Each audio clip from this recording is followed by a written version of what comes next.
Em nome do Pai, do Filho e do Espírito Santo. Amém. Ave Maria, cheia de graça, o Senhor é convosco. Bendita sois vós entre as mulheres, e bendito é o fruto do vosso ventre, Jesus. Santa Maria, Mãe de Deus, rogai por nós, pecadores, agora e na hora de nossa morte. Amém. São José, rogai por nós. São Felipe Neri, rogai por nós. Santa Teresa de Jesus, rogai por nós. Nossa Senhora de Fátima, rogai por nós. Em nome do Pai, do Filho, do Espírito Santo. Amém. Bom dia a todos. Nós estamos aqui na página 222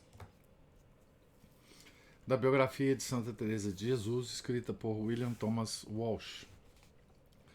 Estamos naquele momento em que a Santa Teresa tem contato, então, com um teólogo da Ordem de São Domingos, né, dos dominicanos, Frei Pedro Ibáñez, que a confessa e pede a ela para escrever um relatório completo, né, do seu método de oração e das coisas que acontecem com ela, né? E depois escreve um memorândum sobre o estado da alma de Teresa em 1560.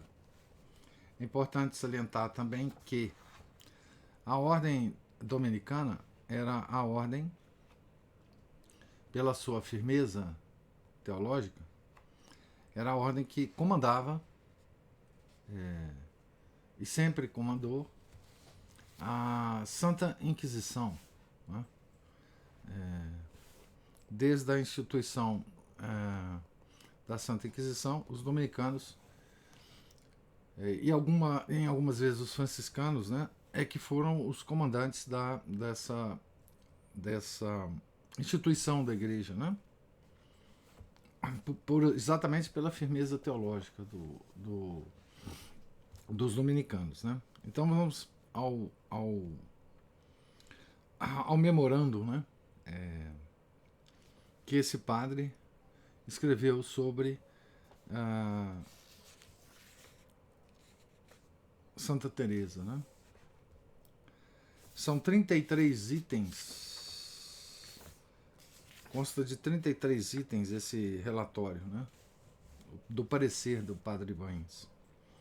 Primeiro, a finalidade de Deus é atrair a si uma alma, e a do demônio é a separá-la de Deus. O Senhor nunca usa meios que separem alguém dele, nem o demônio usa meios que levem a Deus.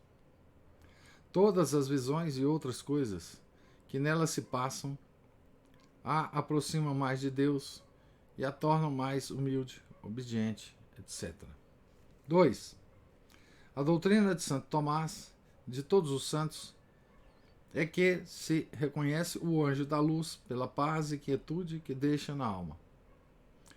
Nunca ela tem essas coisas sem que se siga grande paz e gozo, de modo que todas as satisfações deste mundo reunidas lhe parecem inferiores à menor daquelas. 3. Não tem falta ou imperfeição, porque a repreenda aquele que fala no seu interior. 4. Nunca pede nem deseja essas coisas, senão para cumprir em tudo a vontade do Senhor. 5. Todas as coisas que ele lhe diz estão conformes com a Sagrada Escritura e com o que ensina a Igreja, e são inteiramente verdadeiras, com todo o rigor escolástico. 6. Tem grande pureza de alma, grande sinceridade, o mais fervoroso desejo de agradar a Deus e, por outro lado, de calcar aos pés tudo que seja deste mundo. 7. Disseram-lhe que tudo quanto pedisse a Deus o obteria, se fosse justo. Ela pediu muito, coisas que aqui não se podem escrever, tão longo seria relatá-las, e tudo lhe foi concedido. 8. Quando essas coisas provêm de Deus, sempre se encaminham ao bem da própria alma, ou da comunidade, ou de alguém. e ela tem experiências dos seus próprios progressos e dos de várias outras pessoas. 9. Ninguém fala com ela a não ser que seja de índole depravada e não sinta devoção pelos seus problemas, mesmo que ela não fale deles. 10. Todos os dias aumenta na perfeição das virtudes e elas a introduzem em coisas de maior perfeição. Assim, em todo este tempo, foi melhorando nas suas próprias visões, como Santo Tomás indica. 11. Nunca lhe dizem coisas de curiosidade, mas sim edificantes, e nada lhe dizem de insensato. Algumas pessoas disseram-lhe que estava cheia de demônios, mas só para poder entender como é uma alma quando mortalmente ofendeu a Deus. 12. O procedimento do demônio, quando procura enganar alguém, é aconselhar-lhe a guardar silêncio sobre o que ele diz. Aqueles, porém, tinham insistido com ela para que o comunicasse aos homens instruídos, que são servos do Senhor, e que, se o ocultasse, talvez o demônio a iludisse. 13. Com essas coisas, é grande o progresso da sua alma e a boa edificação do seu exemplo, a tal ponto que já 40 monjas do seu convento praticam o recolhimento. 14. Geralmente essas coisas sucedem-lhe depois de uma longa oração mental, enquanto está absorta em Deus, inflamada com seu divino amor. 15. Essas coisas dão-lhe um grande desejo de ser boa e de não ser enganada pelo demônio. 16. Produzem nela a humildade mais profunda. Sabe que o que recebe vem das mãos do Senhor e que pouco é o que por si mesma tem. 17. Quando está sem estas coisas, tudo lhe costuma causar dor e perturbação. E quando isto vem, de nada lhe fica memória, mas apenas um grande desejo de sofrer, e comprar-se tanto nisso que verdadeiramente espanta. 18. Fazem-na alegrar-se e consolar-se com as provas, as murmurações, as enfermidades que as têm terríveis, e também do coração e vômitos, e muitos outros sofrimentos que todos desaparecem quando têm visões. 19. Além disso, faz grande penitência com jejuns, disciplina e mortificações. 20. Com o mesmo espírito, sem perder a paz e a quietude da alma, experimenta as coisas da terra que podem dar-lhe algum prazer e as provações, que muitas suportou. 21. Tem um propósito tão firme de não ofender o Senhor, que fez novo voto de não deixar nunca por fazer alguma coisa que lhe pareça mais perfeita, ou que alguém lhe diga que assim o entende. E embora tenha por santos os da companhia de Jesus, e julgue que o Senhor lhe deu muitos favores por intermédio deles, disse-me que, se maior perfeição houvesse em não os consultar, nunca mais voltaria a falar-lhes nem vê-los, apesar de terem sido eles que a tranquilizaram e lhe fizeram assentar os pés no caminho real. 22. O amor que sente por Deus e o sentimento da presença divina e de ser dissolvida no seu amor é verdadeiramente assombroso, e com eles está acostumada a sentir-se o dia inteiro em arrebatamento. 23. Quando ouve que se fala de Deus com grande devoção, frequentemente parece que vai ter um arrebatamento sem lhe poder resistir, por mais esforços que faça, e então permanece em estado tal que causa grande devoção em quem a vê. 24. Não pode suportar falar com alguém que ele não diga as suas faltas e a não repreenda, o que tudo recebe com grande humildade. 25. Com essas coisas, não pode tolerar que os que estão em estado de perfeição não procurem viver de acordo com a sua lei. 26. Está completamente livre de afeto para com os parentes, da vontade de falar com estes ou aqueles.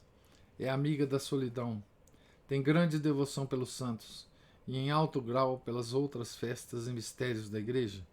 Está cheia de grande amor por nosso Senhor. 27. Se todos os da companhia e todos os servos de Deus na terra lhe disserem que é o demônio, atemoriza-se e treme antes de começar a visão. Mas, uma vez em oração mental e em recolhimento, não se convencerá de que não é Deus, que com ela está e com ela fala, ainda que a façam em 1000 pedaços. 28. Deu-lhe Deus um espírito assombrosamente forte e valoroso. Antes costumava ser tímida, agora esmaga debaixo dos pés todos os demônios.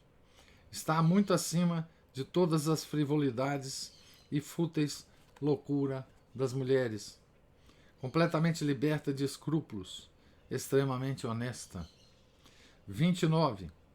Com aquilo lhe deu o Senhor o dom das mais felizes lágrimas, uma grande compaixão por todos os que a rodeiam, conhecimento das suas próprias faltas, muito respeito pelas pessoas boas e rebaixamento de si mesmo. E em verdade, afirmo que tem ajudado muitas pessoas e que eu sou uma delas. 30. Tem normalmente Deus no pensamento e apercebe-se de sua presença. 31. Nada lhe foi dito nos seus arrebatamentos que não haja sucedido assim e não se haja cumprido. E isto é um argumento muito poderoso.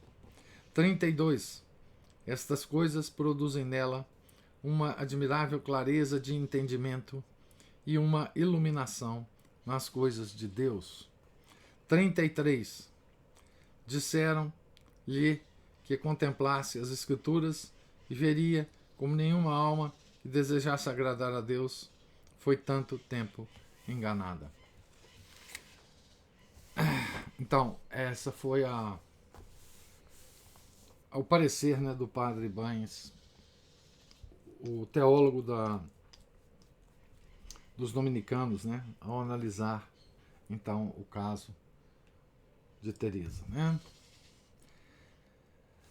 Voltando ao texto agora, tinha agora Teresa boas razões para se julgar em segurança. Tendo passado por todas as provas, estava preparada para qualquer coisa que Deus desejasse dela. Que seria? A resposta parece ter ido ao encontro dela por um processo de raciocínio que começou com uma visão do inferno, cuja descrição é um dos mais vivos trechos da sua autobiografia. Vamos à autobiografia. Abre aspas. Havia já muito tempo que o Senhor me fazia muitas das mercês que referi e outras grandíssimas, quando um dia, estando em oração, achei-me subitamente, ao que me parecia, metida corpo e alma no inferno. Entendi que queria o Senhor dar-me a ver o lugar que aí me haviam aparelhado os demônios, e eu merecera por meus pecados. Durou brevíssimo tempo, mas, ainda que vivesse muitos anos, tenho por impossível esquecê-lo. Pareceu-me a entrada num beco bem longo e estreito, semelhante a um forno, muito baixo, escuro e apertado. O solo tinha aparência de uma água, ou antes de um lodo sujíssimo e de pestilencial odor, cheio de répteis venenosos. No fundo havia uma concavidade aberta numa parede, a modo de armário, onde me vi encerrada estreitissimamente. Tudo isso era deleitoso à vista, em comparação do que ali senti. Entretanto, o que escrevi está muito aquém da verdade. O tormento interior é tal que, segundo me parece, não há palavras para bem indicar, nem se pode entender como é realmente. Na alma senti tal fogo que não tenho capacidade para o descrever. No corpo eram incomportáveis as dores. Tenho passado nesta vida outras gravíssimas e, no dizer dos médicos, as maiores que se podem aqui passar, como foi quando se me encolheram todos os nervos e fiquei tolhida, sem falar de outras muitas, de diversos gêneros, e até, como disse, algumas causadas pelo demônio. Mas posso afirmar que tudo foi nada em comparação com o que ali experimentei. E o pior era ver que havia de ser sem fim e jamais cessar. Sim, repito, tudo mais pode chamar-se nada em relação ao agonizar da alma. É um aperto, um afogamento, uma aflição tão intensa e com uma tristeza tão desesperada e pungente que não sei como descrever semelhante estado. Compará-lo à sensação de quem sempre vos estão a arrancar a alma é pouco, porque em tal caso seria como se outro vos acabasse a vida, mas aqui é a própria alma que se despedaça. O fato é que não sei como encareça aquele fogo interior e aquele desespero que se sobrepõe a tão gravíssimos tormentos. Não via eu quem mos ministrava, mas sentia-me queimar e retalhar, ao que me parecia. E piores, repito, são aquele fogo e aquela desesperação que cresciam interiormente. Fiquei tão aterrada, e ainda agora estou, enquanto isto escrevo, apesar de ter visto há quase 6 anos, que de temor tenho a impressão de me faltar o calor natural aqui onde estou. Desde então, ao que me recordo, toda vez que tenho trabalhos ou dores, logo me parece nada o que se pode passar na terra. E assim penso que em parte nos queixamos sem motivo. Foi esta, repito, uma das maiores mercês que me tem feito o Senhor. Valeu-me muitíssimo, quer para perder o medo às tribulações e contradições desta vida, quer para me esforçar a padecê-las e a dar graças ao Senhor por me ter livrado, ao que agora me parece, de males tão perpétuos e terríveis. Fecha aspas para Teresa. Então aqui é a descrição dela da visita ao inferno, né? Quando depois Teresa refletiu sobre esta experiência, começou a pensar em todas as desgraçadas almas que para lá tinham ido, estavam a ir e haviam de ir. Este pensamento encheu-a de dor e do ardente desejo de salvá-las de um tal destino como ela mesma tinha sido salva. Abre aspas.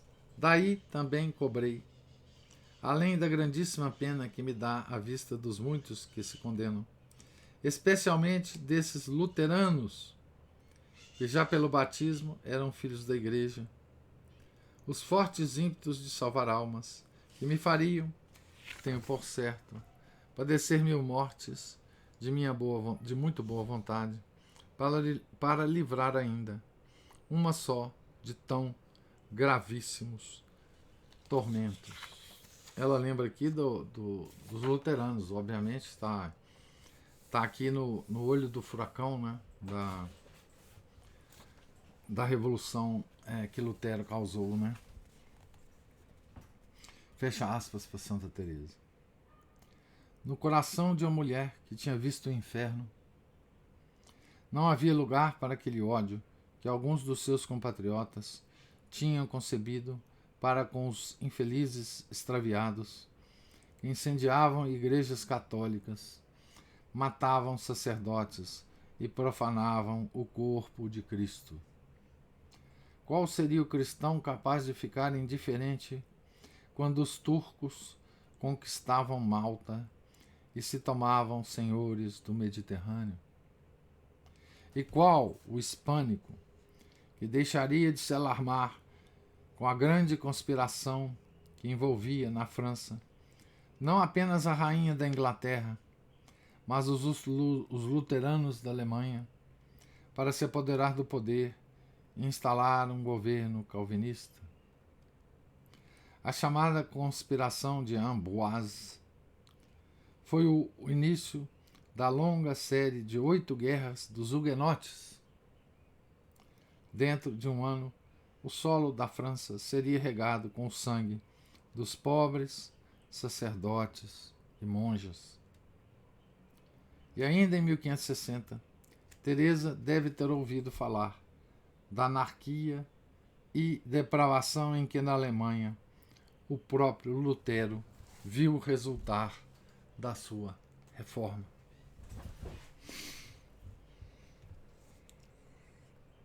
Aqui, sobre essa conspiração, né, de Amboise, tem uma nota aqui que é para pormenores da conspiração de Amboise, ver o meu Filipe II. Ele escreveu um livro sobre Filipe II, página 279 seguintes.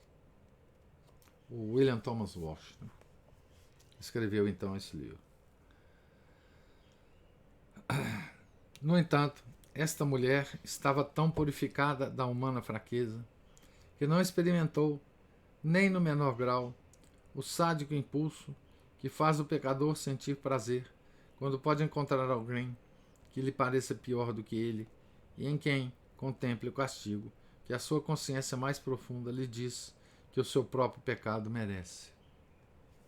Os piores católicos podiam perfeitamente mandar os luteranos para a morte e o inferno. Mas os melhores, os santos, sentiam, em vez de ódio, piedade e tristeza. E assim, longe de denunciar os protestantes, Teresa amava-os com tão extrema ternura que estava em querer morrer por eles no meio dos tormentos, se só isso pudesse fazê-los voltar aos sacramentos da Igreja de Cristo. Começou a jejuar e guardar esgotantes vigílias e a castigar o seu nobre corpo de 1000 maneiras por amor daqueles luteranos que tinham esquecido que Cristo veio ensinar aos homens a fazer penitência. Rezava, entretanto, pelos defensores da Igreja e pregadores letrados que a sustentam, e deste modo esperava, abre aspas, ajudar no que possamos a este Senhor meu, tão atribulado por aqueles a quem tem feito tanto bem. Fecha aspas. Segundo Frei Luís de Leão, Teresa sentia uma aguda dor física sempre que sabia das atrocidades cometidas pelos protestantes contra os mosteiros ingleses ou alemães. Mas isso não bastava.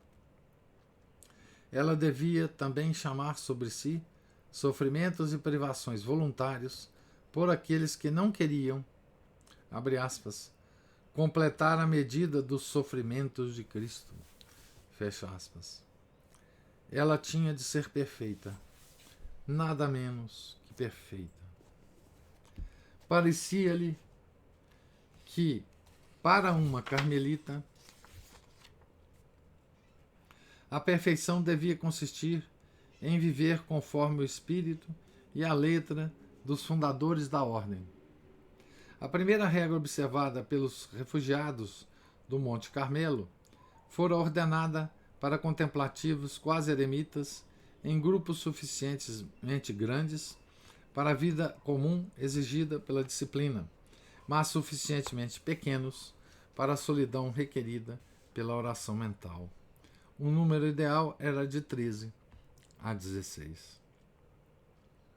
No tempo de Teresa, a ordem estava tão afastada deste ideal, por exemplo, em Ávila havia 180 monjas, e eram poucas as que viviam como verdadeiras contemplativas, e isto, é claro, com a maior dificuldade no meio das distrações das visitas, conversas e novidades.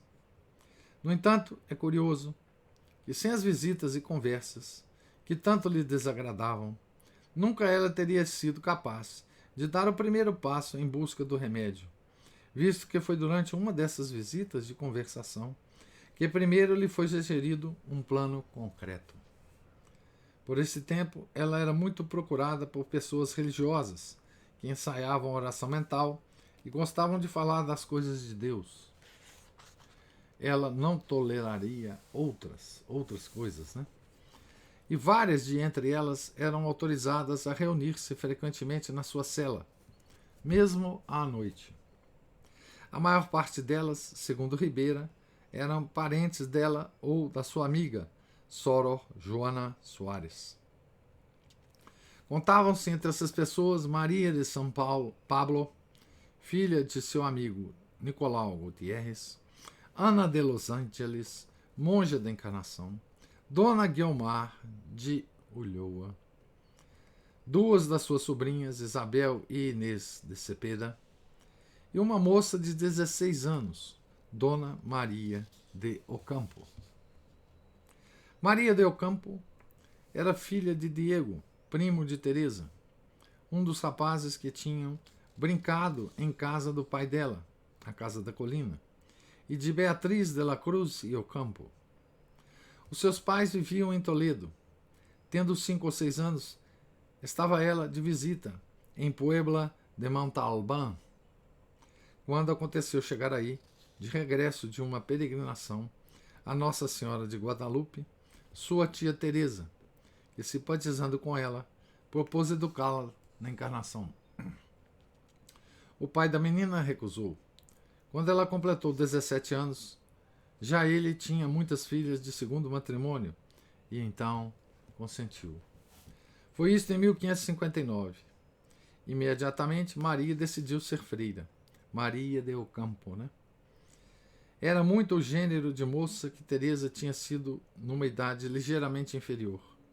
Sagaz, engenhosa, afetuosa, engraçada, cheia de vida e apaixonada, na sua própria opinião, mais tarde expressa, por vestidos, divertimentos e livros de cavalaria. Os seus santos desejos arrefeceram, no entanto, e quando afinal chegou a Ávila, provavelmente no começo de 1560, deu a impressão de ser antes uma jovem mundana, algo frívola e inconstante. Teresa, recordando-se da sua própria experiência, não era precisamente favorável aos livros de cavalarias, mas longe de os pôr de parte ou de a repreender, observou, cheia de tato, que a leitura é um bom costume, e com o tempo havia de chegar, com certeza, a encaminhá-la para bons livros. Pode-se pensar que ela foi igualmente delicada na maneira como encarou a predileção de Maria pelas fitas brilhantes e os cosméticos. O resultado foi que a moça começou a sentir-se na Encarnação como em sua casa, e totalmente dedicada à prudente e serena mulher que era a sua tia.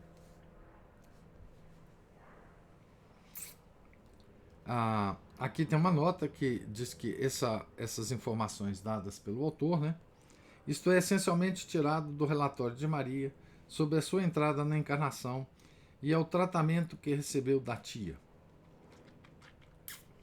Maria fazia parte de um pequeno grupo que num serão se reuniu na cela de Teresa para falar de Deus e das coisas de Deus. Palavra puxa palavra, como diz Ribeira, até que alguém mencionou a dificuldade de levar uma vida de perfeita contemplação em tão grande convento e o que devia ter sido, em tempos antigos, ser carmelita debaixo da primitiva regra. Como quem brinca, Maria de Ocampo sugeriu que reformassem a regra na Encarnação e depois fundassem alguns pequenos conventos só de contemplativas. A maior parte dos presentes escutou a opinião com a mesma superficialidade e houve muita brincadeira e muito gracejar. Talvez Teresa não tenha dito nada. Não desprezaria, porém, uma ideia que tão a propósito respondia a uma preocupação do seu espírito. Por que não? Há de ela ter pensado. Por que não? Nós estamos quase acabando o capítulo. Eu vou exigir de vocês alguma paciência aqui para a gente não parar aqui logo no finalzinho do capítulo. A conversa continuou. Fizeram-se objeções. Como poderiam elas reformar um convento quando não tinham autoridade sobre ele? E ainda que tudo mais fosse possível, onde iriam elas encontrar o dinheiro necessário? Bem, quanto a isso, Maria del Campo tinha uma pequena propriedade que tinha sido posta de lado como seu dote e ofereceu-se para contribuir com 1000 ducados. Estavam a falar quando entrou Dona Guiomar e, ao saber de que se tratava, acolheu a ideia com otimismo. Madre, exclamou, é uma empresa santa e quero ajudá-la o mais que puder. Teresa deu a resposta que se podia esperar dela, que encomendassem todas o assunto a Deus nas suas orações e procurassem saber qual era a sua vontade. Pouco a pouco, com o correr dos dias, foi-se convencendo de que Deus a queria para fundar um novo mosteiro sobre a regra primitiva. Por fim, uma certa manhã, depois de comungar, apercebeu-se da presença do Senhor. Abre aspas para Santa Teresa. Mandou-me Sua Majestade expressamente que trabalhasse nessa empresa com todas as minhas forças, fazendo-me grandes promessas de que se não deixaria de fundar um mosteiro, e neste seria ele muito bem servido. Disse-me que devia ser dedicada a São José, que esse glorioso santo nos guardaria a uma porta, Nossa Senhora a outra, e Cristo andaria conosco, que a nova casa se havia de tornar, uma estrela que irradiaria grande esplendor, que, embora as ordens religiosas estivessem relaxadas, eu não devia crer que fosse ele pouco servido nelas, que refletisse no que seria do mundo se não houvesse religiosos. Ordenou-me, enfim, que referisse isso ao meu confessor, e que, da sua parte, lhe rogasse que não fosse contrária à projetada obra, nem estorvasse a sua realização. Teve essa visão tão grandes efeitos e de tal maneira me penetraram as palavras do Senhor que não pude duvidar que viessem dele. Senti grandíssima pena porque imaginei, em parte, os desassossegos e trabalhos que me sobreviriam. Vivi, aliás, contentíssima no meu convento, e se antes já tratava do assunto, não era com tanta determinação nem certeza de que se realizaria. Agora não tinha para onde fugir, e vendo que seria origem de grande desassossego, estava em dúvida sobre o que devia fazer. Fecha aspas. Mas uma ordem divina não podia ser iludida, e Teresa apressou-se a informar, por escrito, ao padre Álvares. A opinião dele foi aquela que provavelmente teria tido acerca de uma ideia tão espantosa a maior parte dos sacerdotes. Abre aspas aqui.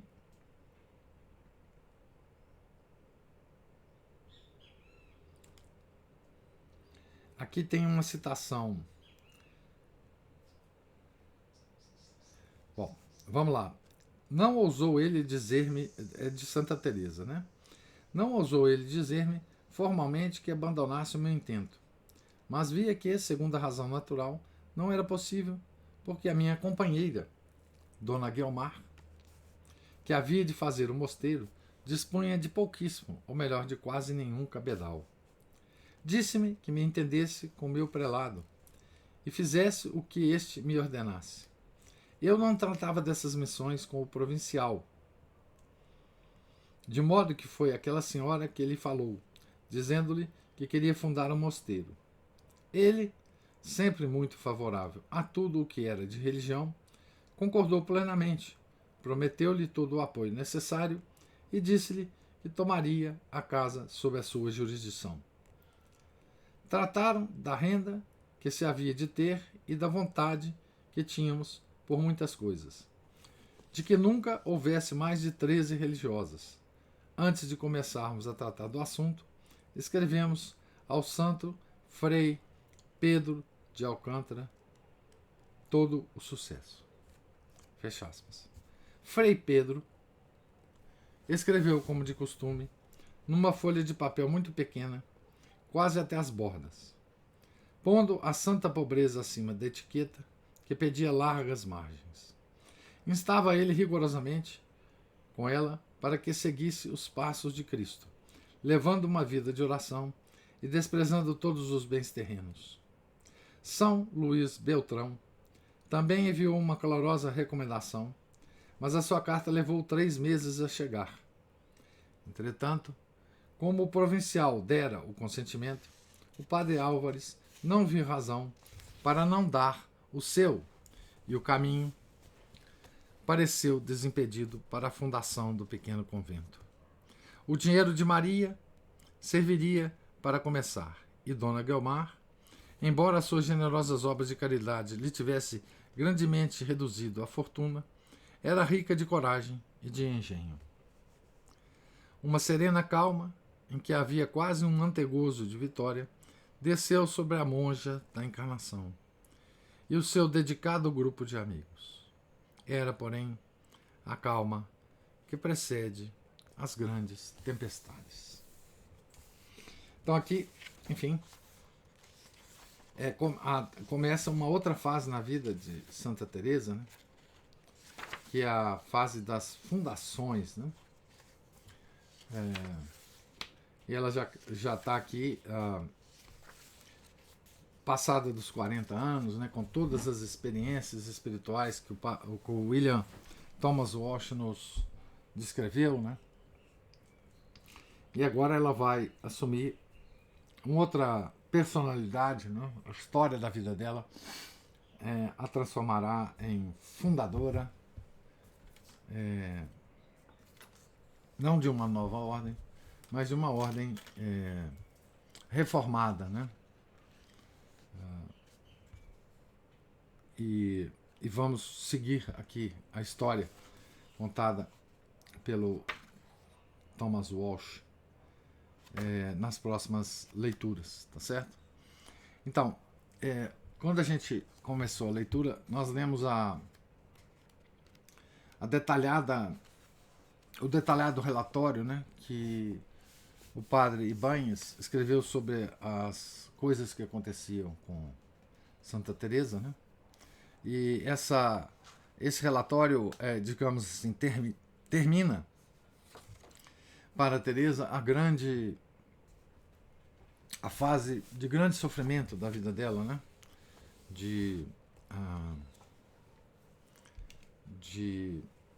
dúvidas a respeito da origem daquelas revelações que ela tinha, daqueles êxtases, né, que ela tinha, e por meio de um dominicano, né, ela tem a certeza, então, da origem, né, divina de todas as suas experiências místicas, e quando isso ocorre, né, quando todo esse processo passa, com todas as ações desse processo sobre a alma de Santa Teresa, a alma escolhida por Deus, né? Então Deus dá a ela a visão do inferno, né? E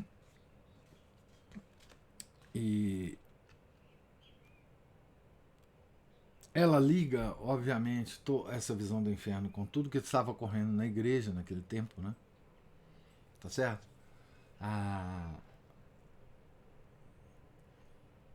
O sucesso que estava tendo Lutero, né? Naquele tempo, na Alemanha, né? O calvinismo já estava bastante atuante, né? A revolta dos huguenotes, né? Na França, pondo em risco toda a França, né? Que é o berço da igreja, a filha primogênita da igreja, né? E ela acompanhava tudo o que estava acontecendo, né? Ela rezava, ela se mortificava, enfim, tudo isso a atingia. Então, Santa Teresa, embora uma mística, uma santa mística, ela não estava desconectada do mundo, né? Como São Pedro de Alcântara também não estava desconectado do mundo, certo? Normalmente, esses grandes contemplativos, eles não estão desconectados do mundo, né? Nós temos exemplos, por exemplo, dos monges do deserto, que estavam lá no deserto, quietinho, etc. Quando acontecia alguma coisa com a igreja, eles iam para a cidade, em procissão, né? Então, é um erro considerarmos que esses monges estejam curtindo uma vida muito legal com Deus e esquecendo o que está acontecendo na realidade, né? Eles são muito mais ligados à realidade do que qualquer outro ser humano, né? E, bem, depois dessa visão do inferno veio a ideia, né, da criação de a restituição da ordem das Carmelitas, seguindo a antiga regra, né? E é o que nós vamos acompanhar no próximo capítulo, né? Eu estou aqui na página 235, tá certo? Que vamos continuar amanhã, se Deus quiser. Agora eu quero ouvir os comentários de vocês, se existirem. E professor? Diga, Márcio. Dona Guiomar tá aí roubando a cena de novo, né? Esse que eu tô falando, Dona Guiomar. Né? Fantástica essa senhora. Isso me fez lembrar também uma breve biografia que eu li de São Vicente de Paulo, como as senhoras piedosas da época, como as senhoras eram piedosas naquela época, ainda no século XVII, e como elas ajudavam e assim, levavam, convenciam os maridos a contribuir com as obras dele, né? E aí nós temos aí essa senhora perdendo parte da fortuna dela, né, investindo nessa obra santa, né? E dessa moçoila mais jovem aí, que apresentou essa ideia, e isso, uma causa segunda, né? Da qual ela se tornou um bom instrumento, né? E ela vai entrar no convento. Pois é. Ela será monge. Exatamente. Ela talvez nem postulante nesse momento aí, que ela talvez seja, ou talvez já seja postulante, mas confirma aquilo que a regra de São Bento fala, né? Decidir todas as coisas em conselho, e que muitas vezes é preciso dar voz, inclusive aos mais novos, aos mais jovens, falando dos mais novos do ramo, vamos dizer assim, que Deus muitas vezes fala pelas vozes deles. Né? E isso é uma coisa... As Santas Senhoras é desde o tempo de Jesus, né, Márcio? Sim, sempre elas tiveram vez e voz. Né? O negócio é só ficar atento a isso. Né? Hoje em dia que as pessoas são... Elas têm que ter alguém com pós-doutorado, né, pós-graduação, aquela cara de quem tá com azia, muito bem vestido. Aí se a pessoa fala, 1 mais 3 igual a 9. Oh, 1 mais 3 igual a 9. Como é que eu pensei nisso antes?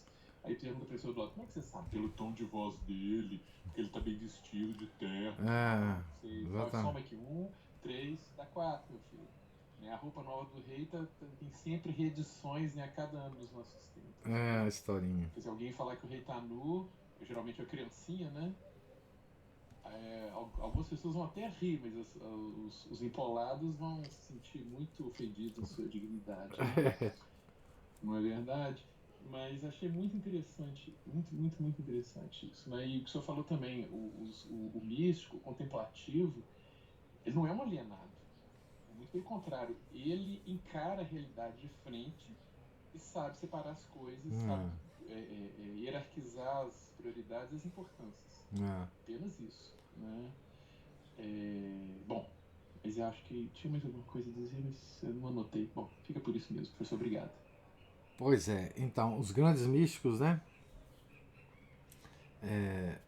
Nós tivemos no século X, XI, um grande místico que se tornou o, digamos assim, o enviado especial do Papa para todas as questões do século, né? Que foi São Bernardo, né? São Bernardo era místico, só que ele tinha um senso de realidade tão impressionante que o Papa não hesitava em tirá-lo lá da onde ele estivesse e mandá-lo para resolver questões complicadíssimas de diplomacia internacional, né? Então, curiosamente, quando esse místico contemplativo toma contato com o problema do mundo, ele sabe resolvê-lo de uma forma que ninguém do mundo conseguiria resolver, né? Porque ele vê, os olhos dele estão abertos para a realidade, né? Ele vê tudo o que está acontecendo naquele conflito, né? E parte para a resolução do conflito. Eles são objetivíssimos, né? Os místicos são objetivíssimos. Eles vão exatamente no ponto para resolver a questão e o mais rápido possível, porque eles querem voltar para o lugar deles, tá certo? Então são de um bom senso, de uma prudência, de uma gentileza, de uma agilidade que é impressionante, né? A diplomacia, né, nessa época, era feita por esses homens, né? Cuja formação era a formação mística, né? Cuja oração era oração mental, cuja oração os levava aos êxtases, né? E curiosamente, esses eram os homens mais preparados, e sempre foram, e sempre serão, os mais preparados para resolver problemas do mundo, né? O mundo esqueceu isso há muito tempo, né? Por isso que o mundo está assim, né? Hoje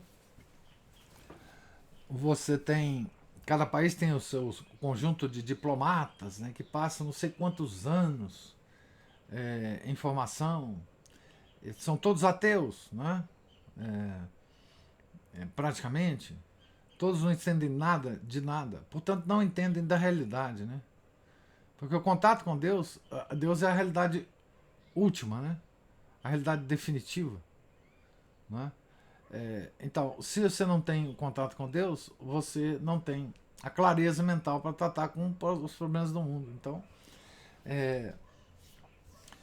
nós vamos ver em todos os santos, né, e vamos ver com Santa Teresa, que os problemas práticos do mundo vão ser resolvidos de uma forma muito mais tranquila do que se fosse qualquer outra pessoa.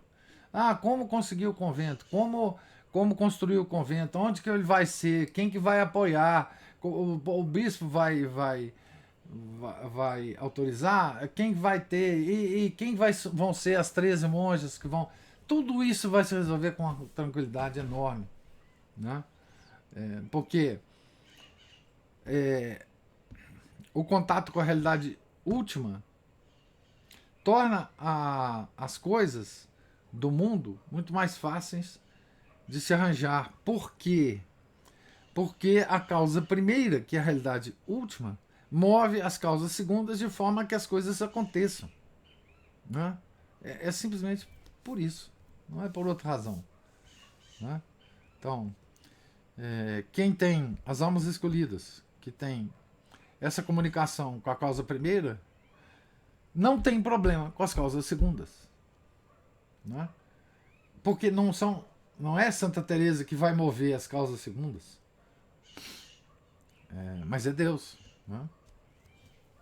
E é simples assim.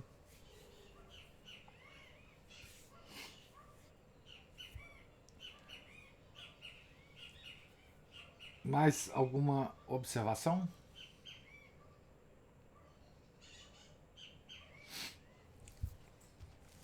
Então, página 235, voltaremos aqui amanhã, no início do capítulo, né?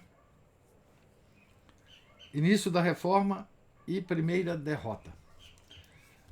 Vai ser o capítulo que nós vamos entrar amanhã, tá certo? Deus lhes pague a presença, a paciência, os comentários. Tenham todos um santo dia. Fiquem com Deus. Em nome do Pai, do Filho e do Espírito Santo. Amém. Ave Maria, cheia de graça, o Senhor é convosco. Bendita sois vós entre as mulheres, e bendito é o fruto do vosso ventre, Jesus. Santa Maria, Mãe de Deus, rogai por nós, pecadores, agora e na hora de nossa morte. Amém. São José, rogai por nós.